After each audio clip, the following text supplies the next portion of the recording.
নমস্কার বন্ধুরা, আমি চন্দন মল্লিক তোমাদের প্রত্যেককে আমাদের ইউটিউব চ্যানেলে স্বাগত জানাই। বন্ধুরা, কেমন আছো তোমরা সবাই? আশা করছি তোমরা সকলে খুব ভালো আছো, আমিও খুব ভালো আছি। বন্ধুরা, আজকে আমি ক্লাস 8-এর Duff and Dutt 2024 English question bank থেকে সেকেন্ড সাবমিটিভের ওপর পেজ নাম্বার 256 তোমাদের সাথে খুব সুন্দরভাবে আলোচনা করব, তোমাদের বোঝানোর চেষ্টা করব। বন্ধুরা, তোমাদের প্রত্যেককে শেষ পর্যন্ত দেখার জন্য অনুরোধ করছি। তোমরা শেষ পর্যন্ত শুনে নেবে এবং দেখে নেবে। শুরু করছি। স্কুলের নাম Medinipur collegiate school, page number 256, time আছে 50 মিনিট, ফুল মার্কস 25। প্রথম আছে সিন, আর সিন থেকে প্রথম আছে পোয়েম। পোয়েমটি নেওয়া হয়েছে জেমস রিভস রচিত দ্য সি নামক পোয়েম থেকে নেওয়া হয়েছে। প্রত্যেকে 256 পেজ বের করো এবং দেখে নাও, ভালো করে শুনে নাও, বুঝে নাও। বন্ধুরা, পোয়েম থেকে কবিতাগুলো শুরু করছি। প্রথম আছে এর দাগ। Answer the following questions 1 into 4 = 4। বন্ধুরা, এখানে 4টে কোশ্চেন আছে, 1 নাম্বার করে 4 নাম্বার। তো শুরু করছি। তোমরা কিন্তু প্রত্যেকে 256 পেজ বের করো এবং শেষ পর্যন্ত ভালো করে দেখে নাও, শুনে নাও, বুঝে নাও।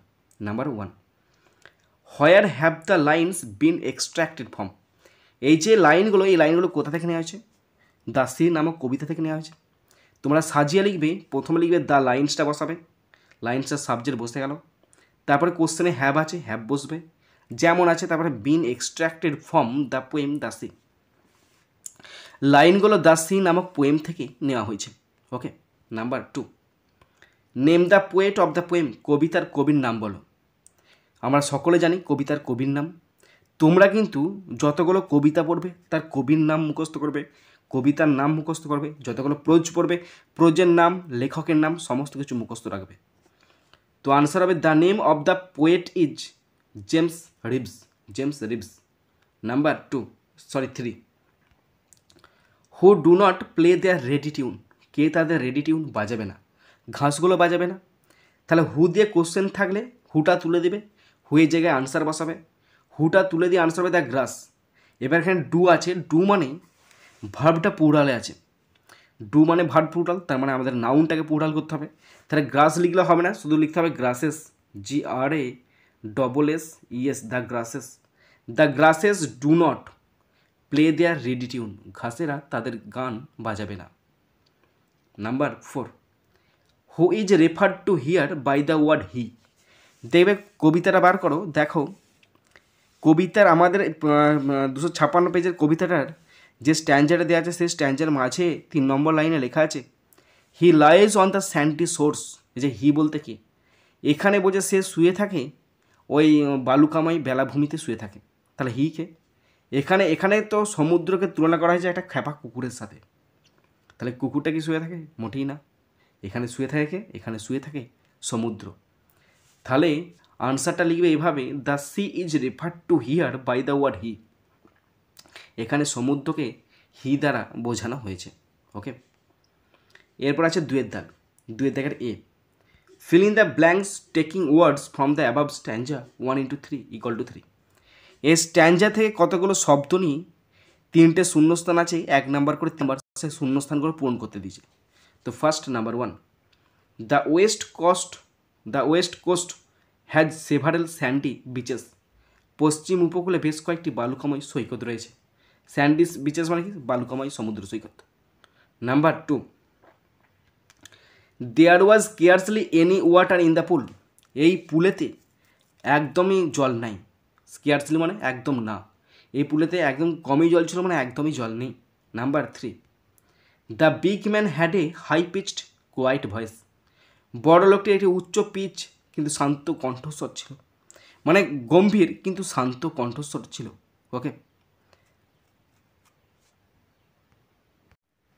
এরপরে আছে গ্রামার অ্যান্ড ভোকাবুলারি, বিয়ের দাগ। Fill in the blanks with articles and prepositions 1 into 4 = 4। Article প্রেপোজিশনদের শূন্যস্থান পূরণ করতে 4টি আছে, 1 নাম্বার করে 4 নাম্বার। এই আর্টিকেল প্রেপোজিশনটা প্রিন্সেস সেপ্টেম্বর নামক প্রোজ থেকে নেওয়া হয়েছে, তোমাদের সঙ্গে শেয়ার করে দিচ্ছি, বুঝিয়ে দিচ্ছি, দেখে নাও। She jumped out of bed, সে বিছানা ছেড়ে লাফিয়ে উঠল। বলছে বিছানা ছেড়ে, বিছানার অবস্থান একটা আছে তার জন্য অফ বসলো। And ran to the cage, এবং ছুটে খাঁচার দিকে গেল, দিকে বোঝাতে টু বসে। সি গেভ এ স্টার্টেল ক্রাই, সে হতচকিতভাবে চেঁচিয়ে উঠল। ফর, কেননা, কারণ বোঝাতে ফর বসে। কেননা দেয়ার দ্য লিটিল বার্ড, কারণ সেখানে ছোট্ট পাখিটা লে শুয়েছিল হুইথ হিজ আইজ ক্লোজড, তার চোখ বন্ধ রেখে। কেমনভাবে, চোখ বন্ধর সহিত শুয়েছিল, তাই হুইথ বসলো। And he looked as if he war dead, এবং তাকে দেখে মনে হচ্ছে সে মারা গেছে। এরপরে সে সিয়ের দাগ, do as directed 1 into 6 = 6।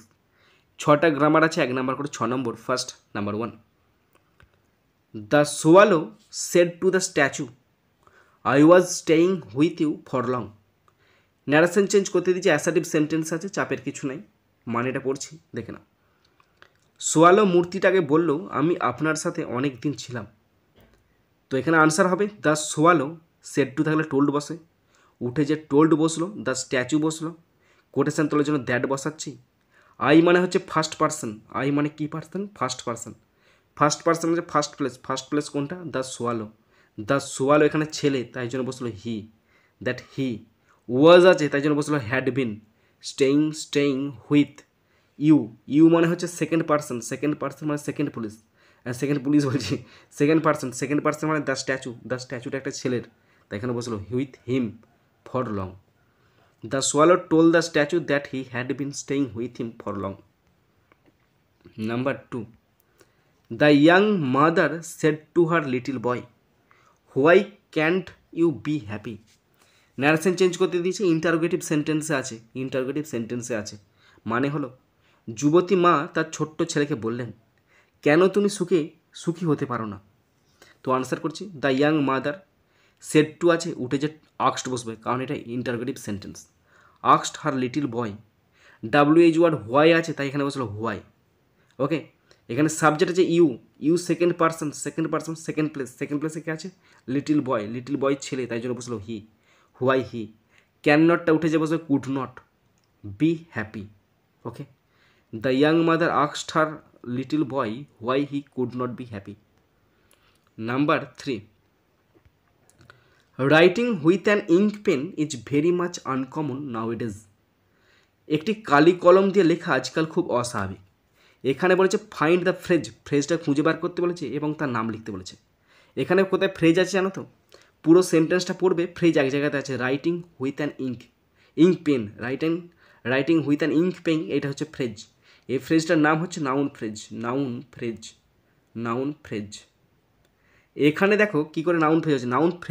Phrase মানে হচ্ছে কতকগুলো সমষ্টি, নাউন ফ্রেজ মানে নাউনের সমষ্টি। দেখো রাইটিং এখানে কিন্তু নাউনের কাজ করছে। তোমরা জিরান্ড শুনেছো তো? জিরান্ড মানে হচ্ছে ভার্বযুক্ত আইএনজি, এবং ভার্বযুক্ত আইএনজি মানে তার কাজটা হবে নাউনের মতো, তার মানে রাইটিংটা লেখা বোঝাচ্ছে, নাউনের মতো কাজ করছে। ইঙ্ক পেন এটা হচ্ছে নাউন, তার নাউনের গোষ্ঠী মানে হচ্ছে নাউন ফ্রেজ। বুঝতে পারা গেল? এরপরে আছে 4 দাগ, where do you live tell me the place. আপনি কোথায় থাকেন জায়গাটা বলুন। এই সেন্টেন্স দুটোকে নাউন ক্লজে যোগ করতে দিচ্ছে, নমিনাল ক্লজ মানে হচ্ছে নাউন ক্লজে যোগ করতে দিচ্ছে। আনসারটা দেখো, তারা বুঝিয়ে দিচ্ছি। Tell me where you live, আমাকে বলো তুমি কোথায় থাকো। যদি আমি লিখতাম যে টেল মি, একটু কষ্ট হবে হাতারিকাটা বুঝতে, দেখে নাও। Tell me the place, PLACE, where you live, LIVE। Stop বসবে, কারণ এটা ইম্পারেটিভ সেন্টেন্সে হয়েছে তো, কারণ শুরুটা ইম্পারেটিভ আছে, তাই স্টপ বসলো। যদি তোমরা এরকম করতে তাহলে কিন্তু এটা নমিনাল ক্লজ হতো না, তখন এটা হতো অ্যাডজেক্টিভ ক্লজ। কেন বলছি দেখো, এই হোয়ারটা বসেছে স্থানকে উল্লেখ করতে। তাহলে এখানে দেখো টেল মি দ্য প্লেস, জায়গার জন্য কি বসছে? একটা হোয়ারটা বসেছে। জায়গার জন্য কি বসলো? হোয়ার বসলো। তাহলে এখানে হোয়ার মানে কি? জায়গা। তাহলে তখন এই যে দ্য প্লেস, তখন এটা অ্যান্টিসিডেন্টের কাজ করছে না? অ্যান্টিসিডেন্ট কোন ক্লজে বসে? অ্যাডজেক্টিভ ক্লজে। তাহলে এখানে কোন জায়গাটার জন্য হোয়ারটা বসেছে, তাই তখন এটা হয়ে যেত অ্যাডজেক্টিভ ক্লজ। তাই আমি হোয়ারটাকে তুলে দিয়ে বসেছি tell me where you live, আমাকে বলো তুমি কোথায় থাকো। ওকে, বুঝতে পারলে?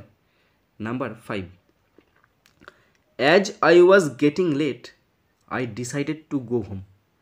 আমার দেরি হচ্ছিল, আমি বাড়ি যাওয়ার সিদ্ধান্ত নিয়েছিলাম।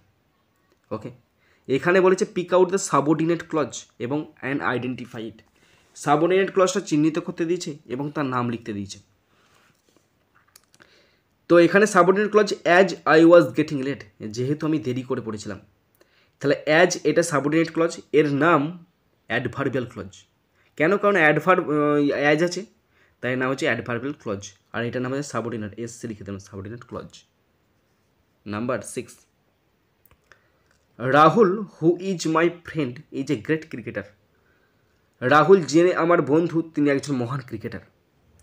এখানে বলেছে সাবঅর্ডিনেট ক্লজ খুঁজতে বলেছে এবং নাম লিখতে বলেছে। এখানে সাবঅর্ডিনেট ক্লজ রাহুল, শুধু রাহুল নয়, রাহুল বাদে হু ইজ মাই ফ্রেন্ড, এটা সাবঅর্ডিনেট ক্লজ।